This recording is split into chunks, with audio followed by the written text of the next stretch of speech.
بسم اللہ الرحمن الرحیم۔ عورت کی جگہ مرد حاملہ مارچ میں بچہ جنم دے گا۔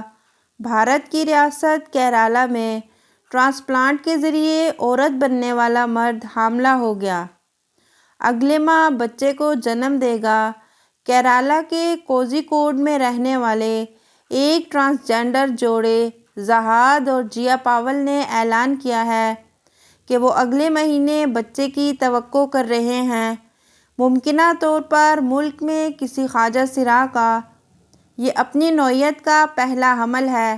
اس جوڑے نے انسٹاگرام پر اس بات کی جانکاری دی۔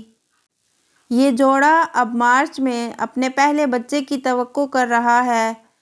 23 سال کی شہد اور 21 سالہ جیا ٹرانس خاتون گزشتہ 3 سالوں سے ایک ساتھ رہ رہے ہیں۔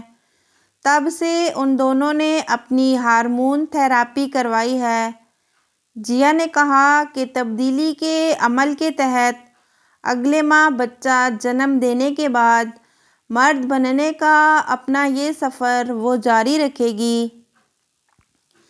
جیا نے کہا، ایک ٹرانس مین اور ٹرانس ویمن بننے کا ہمارا سفر ہمیشہ جاری رہے گا۔ میں اپنا ہارمون علاج جاری رکھ رہا ہوں۔ ڈیلیوری کے 6 ماہ یا 1 سال بعد شہد بھی ٹرانس مین بننے کے لیے اپنا علاج دوبارہ سے شروع کر دے گا۔ اب یہ کیسے ہو سکتا ہے جناب؟ یہ ٹرانسجینڈر کا قانون فطرت کے بہت زیادہ خلاف ہے۔ ہمیں جہاں تک ہو سکے اس کے خلاف آواز بلند کرنی چاہیے۔ اس کے لیے اس ویڈیو کو بہت شیئر کریں۔